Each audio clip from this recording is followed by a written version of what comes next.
Selamat pagi, selamat siang, selamat sore, dan selamat malam, tergantung kapan Anda menonton acara ini. Selamat datang di Mojok Mentok, sebuah acara yang akan merangkum berita yang terjadi selama sepekan terakhir.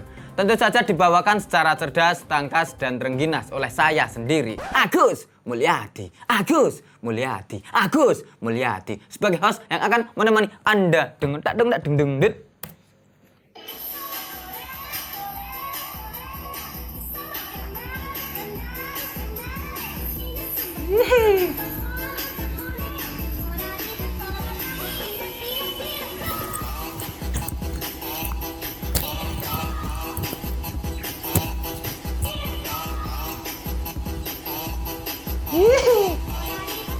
Menteri Keuangan Sri Mulyani dibuat geram karena anggaran penanganan stunting yang sudah dianggarkan sebesar 77 triliun rupiah ternyata tidak terserap dengan baik.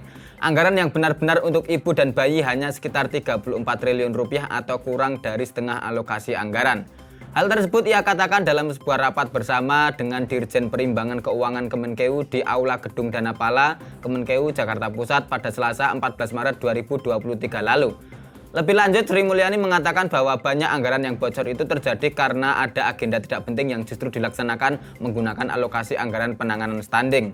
Sri Mulyani mengatakan anggaran untuk rapat koordinasi bahkan mencapai 240 miliar rupiah. Ia juga mengatakan bahwa ada anggaran-anggaran nyeleneh seperti perbaikan pagar puskesmas yang menggunakan anggaran penanganan stunting.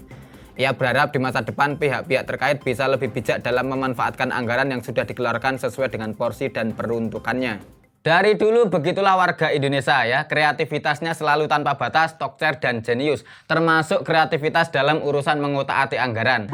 Jadi nggak heran kalau dari anggaran penanganan stunting yang nilainya sampai 77 triliun yang benar-benar masuk ke mulut bayi hanya 34 triliun alias nggak sampai setengahnya. Bayangkan anggaran penanganan stunting tapi malah dipakai untuk memperbaiki pagar puskesmas. Tentu hanya pejabat dengan sensitivitas dan kepekaan masa depan yang tinggi yang bisa punya pemikiran yang beyond seperti ini. Kalau perlu bukan hanya pagar puskesmas ya, tapi juga lantai keramik, cat tembok, kanopi, kusen, apalagi plang, dan lain sebangsanya lah ya. Siapa tahu hal itu berpotensi meningkatkan kunjungan warga ke puskesmas. Pemikiran pejabat kan kadang-kadang memang sering tidak bisa kita mengerti dengan mudah. Siapa tahu ya kalau puskesmasnya punya pagar yang bagus, lantainya estetis, cat temboknya kok ya flamboyan, desain ruang tunggunya juga ala-ala Skandinavian, nanti ibu-ibu jadi mau lebih sering datang ke puskesmas untuk memeriksakan diri atau berkonsultasi soal gizi. Wong pagarnya saja bagus ya, lantainya mulus, bangunannya mantap, pasti pelayanan tenaga kesehatannya juga luar biasa. Kan ya begitu. Mungkin memang seperti itu maksud para pejabat yang dipasrahi dana penanganan stunting itu. Sekali lagi pemikiran pejabat kita memang kerap sulit kita mengerti mentah-mentah. Apalagi kalau soal urusan dana dan anggaran. Ada banyak falsafah dan semiotika terselubung lah ya.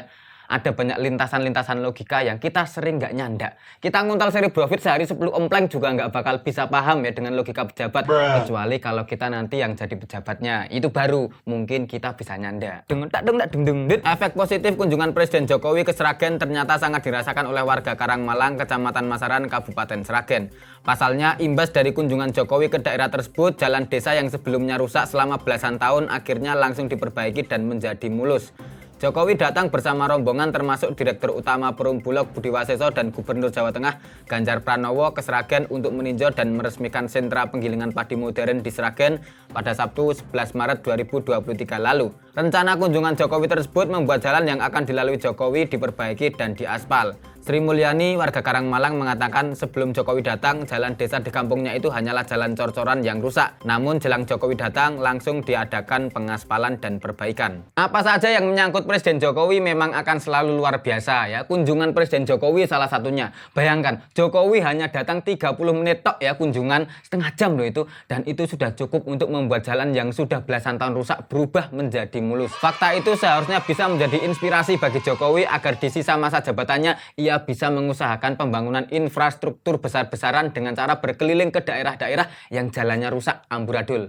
Seperti kita ketahui, di Indonesia ini masih banyak sekali jalan-jalan yang berlubang ya. Jalan yang sampai membuat warga sekitar itu menamainya dengan objek wisata Jeglongan Sewu karena saking banyaknya lubang di jalannya ya. Pada titik itulah Jokowi bisa mengambil peran penting dengan berkeliling dari jalan rusak satu ke jalan rusak yang lain. Ini langkah yang penting, jihad infrastruktur ya, safari pembangunan. Masih ada sekitar 500 hari lagi sebelum Jokowi bakal digantikan oleh presiden yang baru pada pertengahan Oktober 2024 nanti. Kalau sehari Jokowi mengagendakan berkeliling 4 jalan rusak, itu artinya hingga akhir masa jabatannya akan ada sekitar ya 2000 lah jalan yang berpotensi bakal dibikin mulus atau diperbaiki.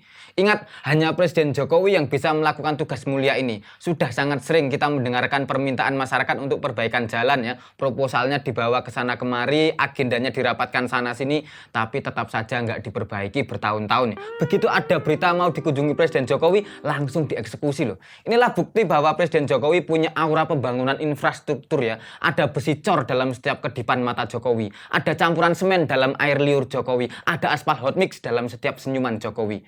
Wahai Pak Jokowi, tolong ini diperhatikan ya, nasib jalan-jalan kami berada di tanganmu. Jeglong atau tidaknya jalan di daerah kami tergantung dari kunjunganmu. Dan remuk atau tidaknya pelek motor kami itu tergantung dari agendamu. Camkan itu Pak Jokowi, camkan itu. Ulah warga negara asing di Bali yang mengajukan protes sampai membuat petisi karena merasa terganggu oleh kokokan ayam di lingkungan homestay Anumana Bayview, Jimbaran beberapa waktu yang lalu, akhirnya menuai reaksi keras dari masyarakat. Gubernur Bali Wayan Koster bahkan sampai dibuat geram karenanya. Dalam upaya mediasi dengan pemilik ayam di Jimbaran, Wayan Agus Juli, Wayan Koster meminta para WNA untuk menghormati kearifan lokal di Bali. Kepala Kantor Wilayah Kementerian Hukum dan HAM Bali, Anggiat Napitupulu, bahkan diketahui mengancam akan mendeportasi William, WNA asal Amerika Serikat yang sempat membuat petisi tersebut. Wayan Koster pun meminta warga untuk tetap dan terus memelihara ayam. Tetap pelihara ayam banyak-banyak, masa pelihara ayam dilarang? Kalau dia nggak suka dengan kokokan ayam, dia nggak usah ke Bali. Udah gitu aja, kita nggak ada urusan sama orang kayak begitu. Begitu kata Koster. Ya, terkait dengan berita tentang petisi warga negara asing tentang suara kokokan ayam di Bali ini, kami sudah menghadirkan narsum yang tentu saja kompeten untuk membicarakannya. Siapa dia? Ya, dialah Prayit. Siapa? Mas? Prayit Kalashnikov. Jadi beliau ini adalah warga Jepang Rusia tapi sudah lama menetap di Indonesia. Sudah berapa lama, Mas? Oh, 3 bulan. 3 bulan menetap di Indonesia. Kita akan tanya-tanya soal kelakuan warga negara asing yang kadang sering nyeleneh ya. Salah satunya ya itu ya, bikin petisi soal ayam itu. Halo, selamat pagi, selamat siang, selamat sore, selamat malam, Mas Prayit. Ya. Kabar baik ya? Alhamdulillah. Kok dengarin ini nggak ada tatonya, Mas? Biasanya kan Rusia itu kan ada tatonya gitu ya. Oh, ada tapi nggak kelihatan. Oke, siap. Bagian mana, Mas? Oh, pas persis ujung selangkangan ya. Oke, siap. Mas, itu kan tadi ada berita soal warga negara asing yang bikin heboh dan bikin marah banyak warga Bali karena dia bikin petisi, dia tidak mau diganggu oleh bunyi kokokan ayam. Itu menurut panjenengan gimana, Mas? Ya? Oh, egois. Oh iya, tamu adalah raja tetapi tuan rumah adalah dewa gitu ya. Oh, siap. Ya? Oh, itu baru Bali. Coba kalau di Jawa pasti lebih nggak betah lagi gitu ya. Oh, kenapa, Mas? Oh iya, persis ya. Kalau di Jawa kan biasanya tiap hari Minggu kan ada suara las, mecah keramik, ya servis gitu, S6 SKJ. Belum nanti kalau ada hajatan gitu ya. Dangdutan full dari jam 6 pagi sampai jam 12 malam ada terus gitu ya. Oh. Siap. Oh, jadi suara ayam di Bali itu cuma masih basic gitu berarti ya. Oke, siap. Oh, kalau nggak mau dengar suara itu nggak usah piknik ke Indonesia berarti ya. Oh, siap. Kemana, Mas? Oh, Burundi atau Zimbabwe. Oke, siap. Oke, ini solutif sekali, Mas. Ya. Terima kasih, Mas Prayit. Ya, itulah barusan obrolan saya dengan Mas Prayit Kalashnikov. Obrolan saya barusan dengan beliau sekaligus menjadi pungkasan episode Mojok Mentok kali ini. Sampai jumpa di episode Mojok Mentok berikutnya, tentu saja dengan narsum yang jauh lebih kompeten dan jauh lebih terpercaya. Sampai jumpa. Pak, awakmu biyen yo sok protes-protes ngono ra? Oh, ora. Mergo sadar diri atau ngopo? Oh, mergo rawani. Oke, siap. Mau wani berarti yo protes jenengan ya? Oh, padha wae awakmu karo William si Amerika iki berarti ya. Oh, dobol awakmu. Lancar ayo. Lancar ya. Tentu saja dibawakan secara cerdas, tangkas dan bingung toh. Sebagai host yang akan menemani Anda. Dung dut. Ora tak pas kining DJ nih. Baleni. Jadi nggak heran kalau dari ulang sekawan. Sorry bos. Wong pagarnya saja bagus, lantainya mulus, bangunannya mantap, pasti pelana. Ulang. Fakta itu seharusnya bisa menjadi inspirasi bagi Jokowi agar di sisa sorry. Ini fotonya apa, Gi?